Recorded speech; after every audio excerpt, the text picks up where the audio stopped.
badai bergelora Tuhan, kami akan tetap tenang bersama-Mu Tuhan. Terima kasih Yesus.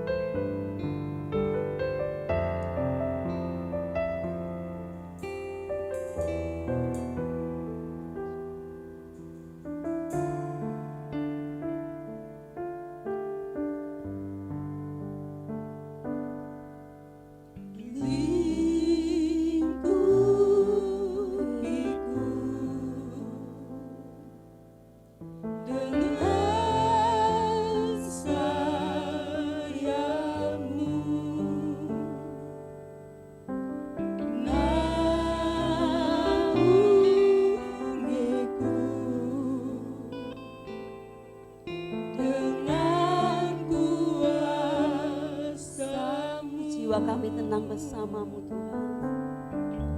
Jiwaku tenang dalam-Mu Yesus, dalam Kristus. Lihat kuasa-Mu Tuhan.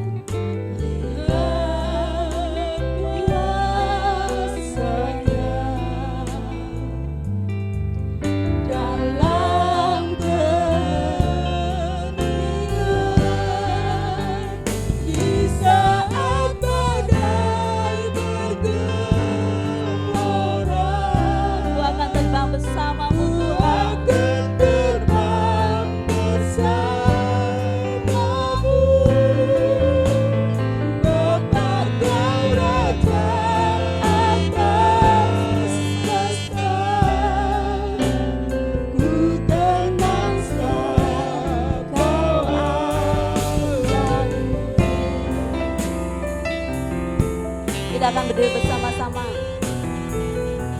Jiwa kami tenang bersama-Mu Tuhan.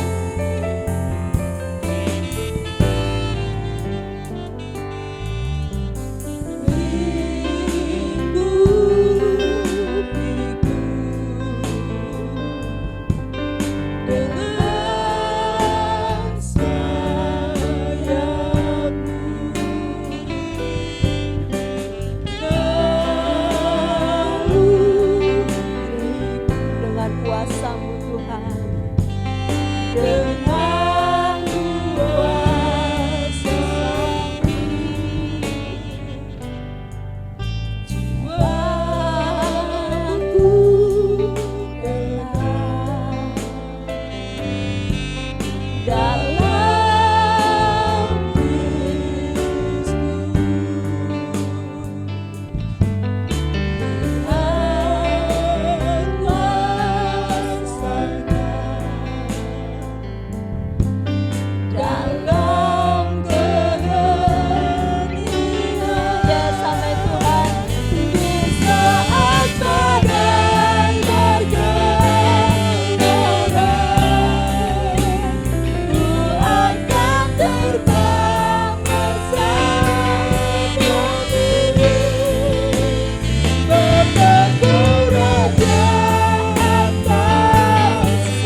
Puji Tuhan, Shalom.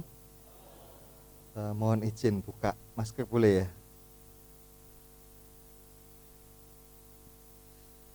Perkenalkan nama saya Sandy, panggilannya Sandy, simpel aja. Saya melayani di Kota Semarang di satu perumahan, namanya Perumahan Lamongan Indah. Ya. beberapa tahun yang lalu saya pernah main lah ke sini waktu Om dan Tante Prayuko masih ada, ya. Dan setelah itu tadi pagi saya lupa sebutkan saudara kita Ibu Susana, ya. Saya sih manggilnya Susana, itu juga pernah membantu melayani di tempat kami waktu itu, waktu beliau menyertai suaminya tugas di kota Semarang, ya. Saya kira itu saja perkenalannya. Dan hari ini saya akan menyampaikan firman Tuhan menyambung dengan yang tadi pagi, ya. Di pagi saya agak blank karena semalam kan tidak istirahat, ya, tidak tidur. Jadi saya mau kasih penekanan pada apa yang tadi pagi saya sampaikan, ya. Judulnya adalah merebut hati Tuhan agar mengulurkan tangan, ya. Tadi pagi saya sebutkan alasan judulnya apa. Kita akan sampai pada titik mana kita tidak bisa menanggung persoalan kita sendirian, walaupun kita hebat, kuat, kaya, pandai dan sebagainya. Kita akan sampai di satu titik di mana kita membutuhkan orang lain. Dan karena kita membutuhkan orang lain, pertolongan orang lain, maka logikanya tidak mungkin kan kita minta tolong itu dengan cara yang tidak simpatik, apalagi kasar walaupun orang kaya, ya. Kalau minta tolong ya mesti yang enak, betul tidak, ya? Dan juga kalau memang betul-betul kita perlu pertolongan, mungkin kita akan mengiba sehingga orang itu tergerak untuk menolong kita, ya. Begitu pula kalau kita mau berurusan dengan Tuhan, Bapak Ibu Saudara, kita mesti bisa menjadi pribadi yang bisa merebut hati Tuhan supaya Tuhan juga mau berkenan menolong kita, mengulurkan tangannya. Bahkan dari yang akan kita pelajari ini nanti ada satu hal yang menarik, ya. Karena itu kita baca terlebih dulu ayat pokok kita, Kejadian 26 ayat 1 sampai 4, ya. Kejadian 26 ayat 1 sampai 4 kita akan baca bersama, ya. Ayat ini bersama 2 3.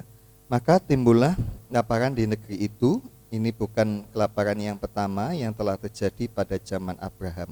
Sebab itu Ishak pergi ke Gerar kepada Abimelekh, raja orang Filistin. Lalu Tuhan menampakkan diri kepadanya serta berfirman, janganlah pergi ke Mesir, diamlah di negeri yang akan kukatakan kepadamu. Tinggallah di negeri ini sebagai orang asing, maka aku akan menyertai engkau dan memberkati engkau, sebab kepadamulah dan kepada keturunanmu akan kuberikan seluruh negeri ini, dan aku akan menepati sumpah yang telah aku ikrarkan kepada Abraham ayahmu. Aku akan membuat banyak keturunanmu seperti bintang di langit. Aku akan memberikan kepada keturunanmu seluruh negeri ini, dan oleh karena keturunanmu semua bangsa di bumi akan mendapat berkat. Amin, ya. Jadi identifikasi masalahnya ada masalah kelaparan, ya, kesulitan pangan, kemungkinan besar oleh karena kekurangan air, ya. Nah, tetapi bukan hanya itu saja, persoalannya lebih dari tidak ada makanan, tetapi ada juga orang-orang yang harus dipelihara kehidupannya oleh Ishak, yaitu keluarganya, ya, istri, anak-anaknya, dan juga budak-budak yang Abraham wariskan kepada dia. Dan problemnya, ya, dia harus menanggung itu sendirian karena tidak ada lagi papahnya. Ya, papahnya yang Bapak Abraham ini adalah pribadi yang mengenal Tuhan, ya. Dan Ishak memang belum pernah berinteraksi secara langsung. Tetapi tadi kita membaca, ya, pada waktu terjadi kelaparan itu, ayat 2 tolong tampilkan. Lalu Tuhan menampakkan diri kepadanya serta berfirman. Jadi Tuhan itu mendatangi Ishak, saudaraku, ya. Ada problem, Tuhan yang mendatangi Ishak. Jadi Tuhan tahu Ishak punya problem dan Tuhan datang kepada Ishak. Nah, kita analogikan dengan hidup kita. Kalau kita tahu ada orang punya masalah, kira-kira apa yang akan kita lakukan? Apakah kita juga akan mendatangi dia? Ya, kan ada kemungkinannya cuma dua, kita datangi atau kita tidak datangi. Ya. Lalu kalau kita ngomongin ya kita datangi toh. Pertanyaannya lagi, siapa yang akan kita datangi? dari orang-orang yang punya masalah.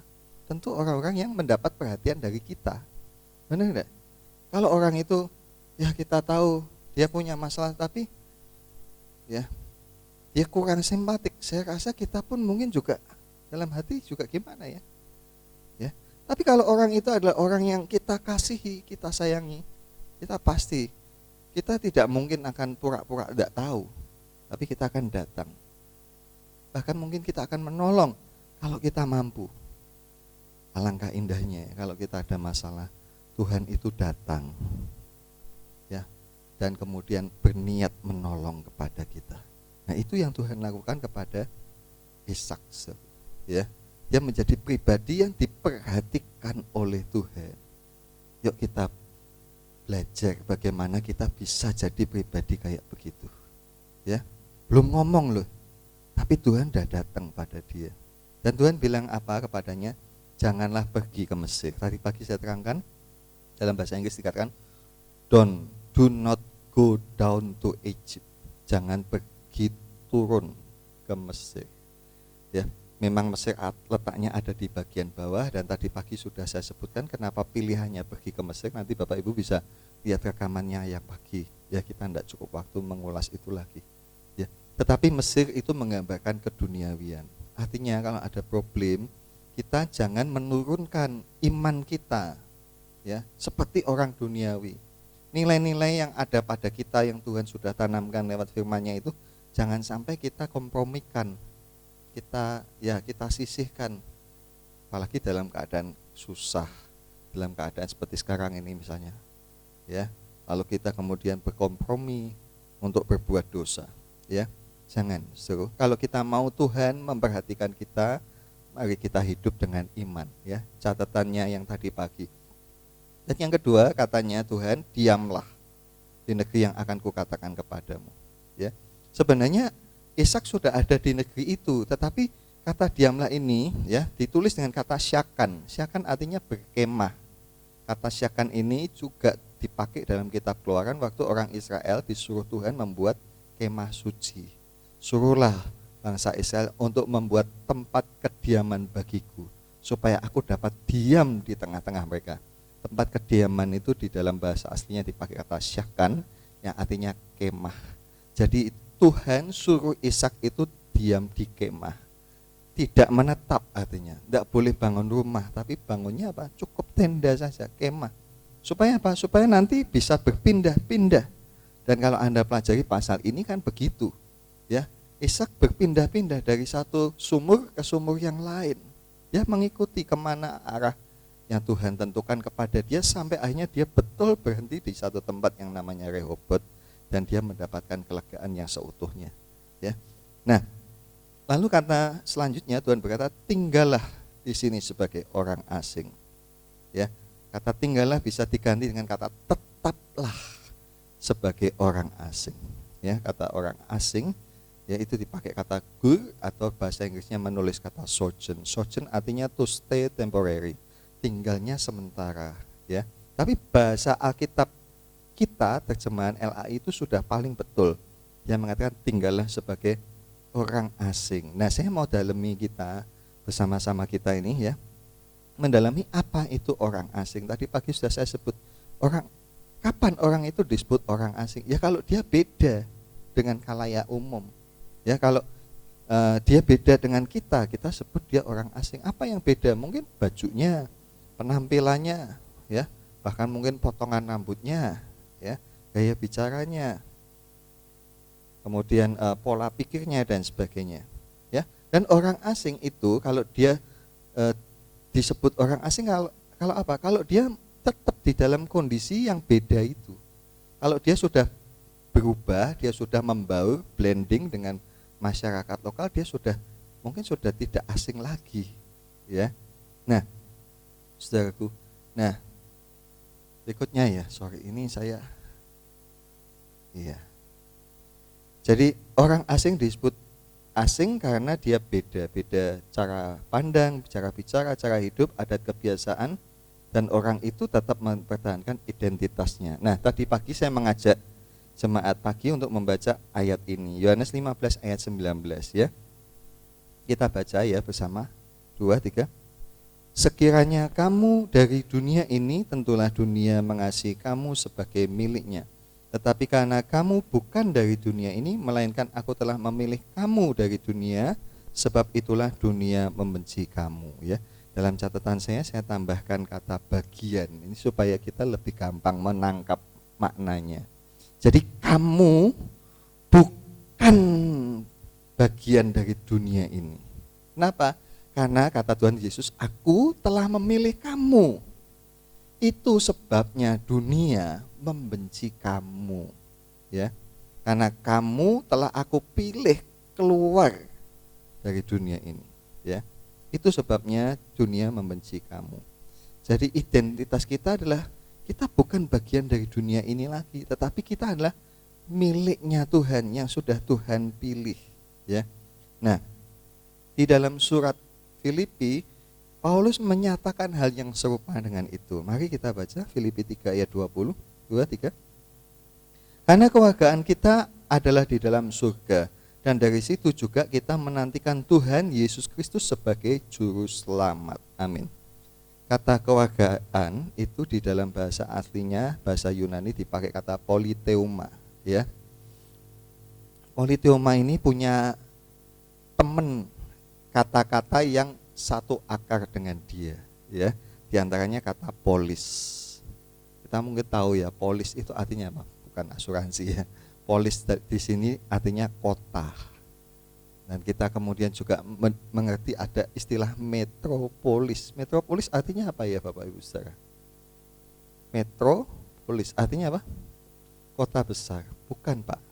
Metro itu kalau diterjemahkan ya menjadi matre dalam bahasa Prancis, dalam bahasa Inggris disebut mother. Mother, ibu. Polis, kota, berarti ibu kota. Jadi metropolis cuma satu sebenarnya di Indonesia, yaitu Jakarta. Ya. Dan ada kota metropolitan, itu sifat yang berkaitan dengan keibukotaan. Ya, ada kata lain, polites, politeumai dan sebagainya, kita tidak punya waktu dan itu tidak penting karena artinya ini berdasarkan arti konteks kata-kata pada zaman itu, ya. Tetapi kata ini, politeuma ini dipakai hanya satu kali saja di Alkitab oleh Rasul Paulus, yaitu di Filipi 3 ayat 20. Ya, ini adalah pilihan kata yang dipilih oleh Paulus untuk menasihati orang percaya, termasuk kita juga, kita kan orang percaya. Jadi kita dinasihati supaya apa? Supaya kita berbuat yang pantas, karena kita ini adalah politeumanya kerajaan surga. Kita ini orang kerajaan surga. Jadi kita mesti bertindak sepantasnya orang kerajaan surga. Ya, seperti misalnya kalau kita mungkin ada di antara Bapak Ibu saya yang pernah ke luar negeri lah misalnya ya. Kalau ke luar negeri kan kita ini bawa identitas kita sebagai orang apa? Orang Indonesia. Ya. Dan kalau berada di luar negeri mesti membawa dirinya baik-baik, jangan bikin malu. Ya. Kalau maaf misalnya di Indonesia orang buang sampah sembarangan. Oh, di sana buang sampah sembarangan dan kemudian ada yang memfoto. Wah, jadi viral, ini orang Indonesia jorok, kan bikin malu. Nah, kita itu seperti itu Bapak Ibu Saudara. Kita ini adalah politeumanya kerajaan surga. Kita warganya kerajaan surga. Jadi kita dinasihati oleh Paulus supaya kita bertindak sebagaimana yang sepantasnya. Ya. Nah, tadi Ishak dikatakan tinggallah di sini sebagai orang asing. Kita perlu tahu Ishak itu lahirnya di Kanaan, Bapak Ibu Saudara. Ya, dia lahir di tempat itu, ya. Tetapi dia bukan warga Kanaan, walaupun dia lahir di situ. Paham ya? Dia lahir di situ, tapi Tuhan bilang kamu jangan jadi warga Kanaan, tetaplah jadi orang asing. Artinya apa, Bapak Ibu? Artinya walaupun Ishak itu lahir di Kanaan, dia tidak perlu menuntut hak sebagai orang Kanaan. Ya, saya kasih permisalan ya, di hukum internasional itu ada hukum namanya ius sanguinus dan ius soli. Ya. Ius sanguinus itu hak kewarganegaraan berdasarkan darah. Sanguin itu darah. Sanguinus artinya berdasarkan keturunan. Jadi orang tuanya kewarganyaaannya apa, anaknya yaitu. Ya. Jadi kalau saya adalah WNI, maka anak saya juga WNI. Walaupun keturunan. Ya, itu ius sanguinus. Ius soli artinya hak kewarganegaraan berdasarkan tempat kelahiran. Lahirnya di mana? Di Semarang, wilayah NKRI, berarti warga negara Republik Indonesia. Punya hak. Nah, kita ini begitu, kita ini lahirnya di bumi. Tapi Tuhan bilang kepada kita seperti mana Tuhan kepada Ishak, walaupun kamu lahirnya di situ, tapi tetaplah kamu sebagai orang asing. Jagalah identitasmu. Paham Bapak Ibu Saudara? Jadi kita disuruh menjaga identitas kita sebagai warga kerajaan surga, karena kita adalah politeuma, warga negaranya surga. Kita mesti bertindak yang sepantasnya kalau warga surga itu kayak apa, ya. Nah, kalau kita bisa begitu, Saudaraku, ya, maka Tuhan itu memberikan janji kepada Ishak, ya. Dan juga kepada kita ada beberapa bagian janji yang juga diturunkan, tentu tidak semua, ya. Nah, tadi kita membaca di ayat 3 dan 4, itu kalau Bapak Ibu baca bahasa Indonesia, ya, Tuhan berkata, aku akan. Tapi supaya tidak boros, akannya cuma ditulis satu saja. Ditulis berapa kali ya? Aku akan. Ayat 3, aku akan menyertai engkau, aku akan kepada keturunanmu akan kuberikan negeri ini, ya. Ternyata akannya diulang-ulang, ya. Kalau dalam bahasa Inggris cukup satu, ya. Dalam bahasa Inggris ditulis sojourn, tetaplah jadi orang asing, and I will. Kalau kamu jadi orang asing, aku akan. Akannya ada 7 hal, Bapak Ibu Saudara. Bahasa Inggris, ya. Ini bukan sok-sokan bahasa Inggris, ya. Nomor 1, Tuhan berkata, I will be with thee. Aku akan bersama denganmu. 2, I will bless thee. Aku akan memberkatimu. 3, I will give all these countries unto thy seed. Ya, aku akan memberikan seluruh negeri ini kepada keturunanmu atau benihmu. 4, I will perform the oath. Aku akan melakukan, menggenapi, melaksanakan sumpahku kepada Abraham, maksudnya. 5, I will make multiply as stars. Jadi aku akan membuat banyak sekali, ya, benih-benihmu, keturunanmu seperti bintang-bintang. Ya.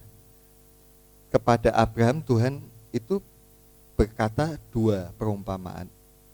Keturunanmu akan seperti bintang-bintang dan seperti pasir.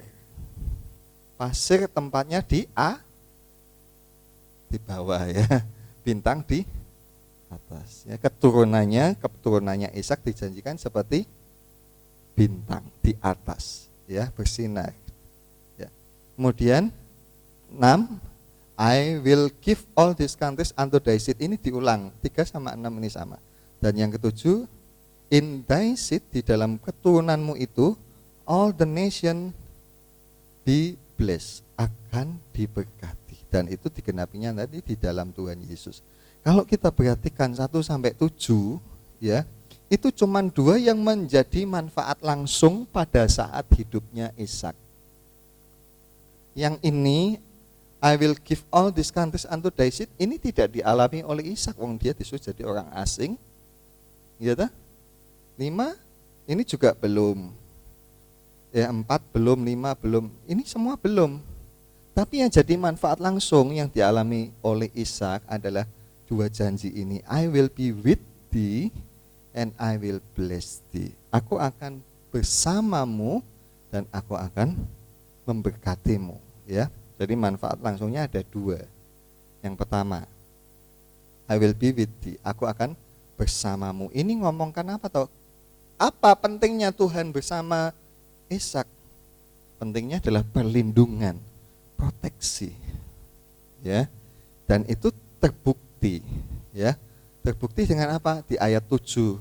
Ya, kalau kita baca ceritanya Ishak ini takut masuk ke tempat kerajaan Gerar tadi karena istrinya cantik. Dia mengalami ketakutan yang sama seperti papahnya, takut dibunuh karena istrinya cantik. Jadi kalau cari istri jangan yang cari istri yang cantik perlu ya. Saudaraku. Tapi jangan takut ya, dan jangan tidak diakui, ini kesalahan ya. Kesalahannya Ishak. Jadi Ishak ini dosa loh Bapak Ibu Saudara ya. Tetapi pada kesempatan yang lain mungkin bisa dibahas oleh Pak Rudi, Bapak Gembala, bahwa meskipun Ishak ini berdosa, tapi Tuhan itu membuktikan dia melindungi Ishak. Ya. Dia kan bilang, sebab aku takut jangan-jangan aku nanti dibunuh. Tetapi apa yang terjadi? Tuhan melindungi Ishak, melindungi Ribka istrinya. Sehingga Ribka tidak sempat diambil. Kalau Abraham, Sarah itu istrinya sempat diambil oleh Fir'aun dan juga oleh Abimelekh, engkongnya Abimelekh yang zamannya ini. Ya. Nah, ketika itu ya Abimelekh mengetahui, loh kok Ishak kok ketawa-ketawa ya bersama istrinya ya, bersenda gurau, bercengkerama, dan tidak mungkin itu candaan adik kakak ya. Dan kemudian dia menyadari ini mesti istrimu, dan Ishak malu karena bohong ya. Jadi setiap hal yang salah tentu ada konsekuensinya, tapi Tuhan tetap sabar kepada kita ya. Kepada Ishak itu Tuhan sabar ya. Ya. Dan ini terbukti ya, rahimnya Ishak tidak dinodai. Ya, perlindungan Tuhan kepada Ishak dan Ribka terbukti ya. Jadi itu pentingnya penyertaan Tuhan.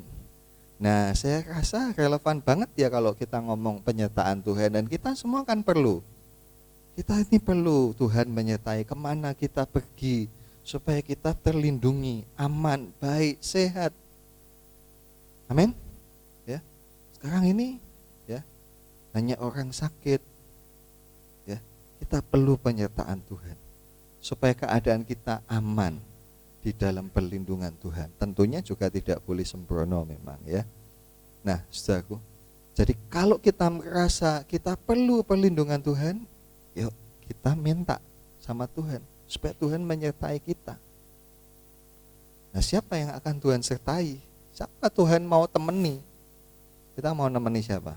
Orang yang kita senang apa yang kita tidak senang? Ya, pasti orang yang kita senang, betul tidak? Nah, itu yang perlu menjadi keinginan kita Bapak Ibu Saudara. Bagaimana merebut hati Tuhan supaya dia mau menyertai kita ya.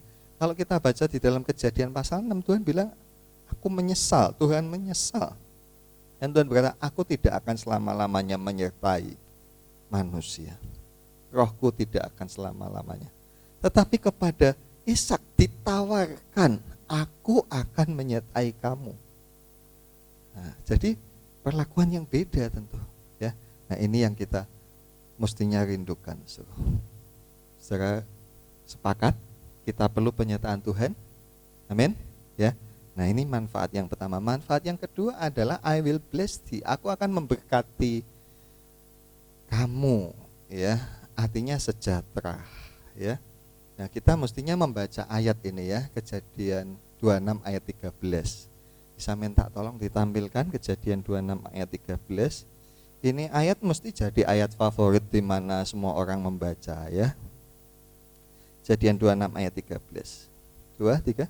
Dan orang itu menjadi kaya, bahkan kian lama kian kaya, sehingga ia menjadi sangat kaya. Orang itu menjadi kaya, kian lama kian kaya, sehingga menjadi semua mesti senang ya. Mau diaminkan enggak ini? Tapi ya, kita perlu mengerti ya. Ayat ini bukan sulapan ya. Aku akan memberkatimu. Jum, kayak jin begitu ya. Mintalah 3 permintaan, aku kabulkan. Tuhan bukan jin ya. Tuhan tidak main sulapan. Wah, disulap jadi kaya, tidak ya. Kita perlu mengetahui bahwa bukan mendadak kaya, tetapi ini adalah proses ya.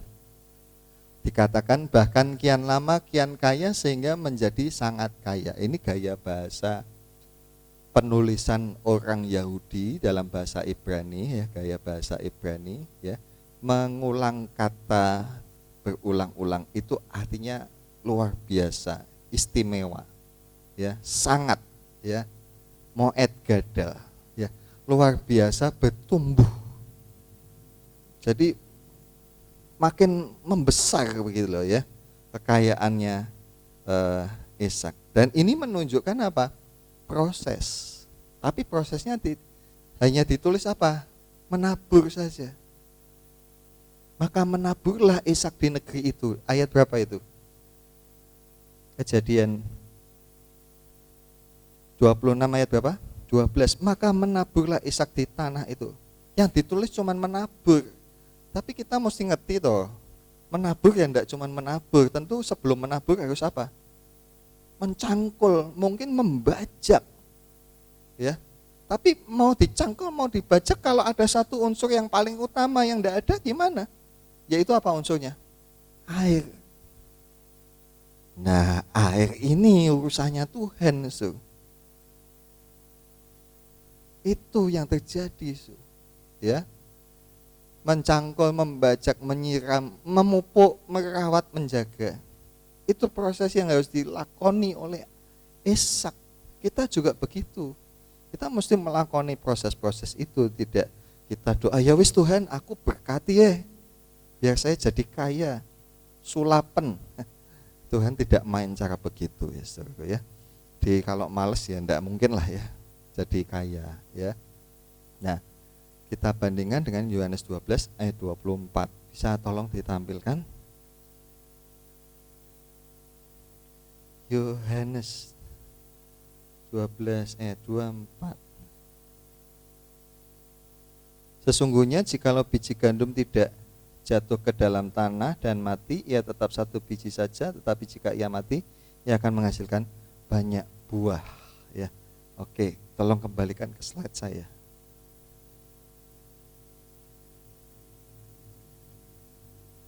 Ya. Jadi tentu ada proses ya.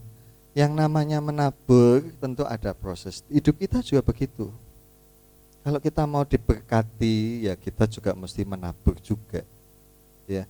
Menabur apa? Kata Tuhan itu, Tuhan kasih perumpamaan biji gandum. Ya. Dan itu bicara soal kehidupan kita sebenarnya yang harus kita taburkan. Ya, kalau kita baca kan konteksnya ada bilang siapa sayang nyawa ya dia akan kehilangan nyawanya ya. Nah, seperti itu Bapak Ibu Saudara, kita mesti menaburkan diri kita ya. Untuk apa? Untuk ditanam, bahkan untuk seketika lamanya tidak dilihat, tidak ada orang tahu, tersembunyi di dalam tanah, bahkan di dalam kegelapan ya. Ada hal-hal yang memang perlu kita lakukan yang mungkin orang tidak tahu. Yang tahu cuma siapa? Tuhan. Dan itu ngomongin apa? Berdoa ya. Jadi selain bekerja memang kita harus berdoa juga Bapak Ibu Saudara ya di dalam hidup kita ini. Dan tentu ya ketika Tuhan memberkati, yang terjadi kita bisa membaca setiap kali Ishak menggali sumur, dia menemukan air yang berbual-bual. Ya. Nah, kalau ngomong menggali sumur di sana itu jangan dibayangin seperti di sini. Kalau di sini buat sumur mungkin berapa meter? 3 bisa dapat air. 3, 4, 5 dapat air. Kalau di sana tidak bisa. Ya. Puluhan meter. Dan zaman dulu teknologinya ya mungkin masih pakai batu cangkulnya. Jadi bisa dibayangkan ya, Buat sumur itu zaman itu biayanya mahal, investasi yang luar biasa. Ya. Nah, tapi setelah jadi air, diapakan? Direbut. Coba kita punya investasi terus direbut sama orang. Nah, itu bagian yang Ishak taburkan. Sehingga betul, ya, makin hari dia makin kaya. Ya. Nah, kita mesti belajar menjadi pribadi yang demikian, Saudara ya. Saya kira karena terbatas waktu saya akhiri ya. Nanti Bapak Ibu baca lagi, ya, renungkan dan lihat juga rekaman hari ini, sore ini dan pagi ini, ya.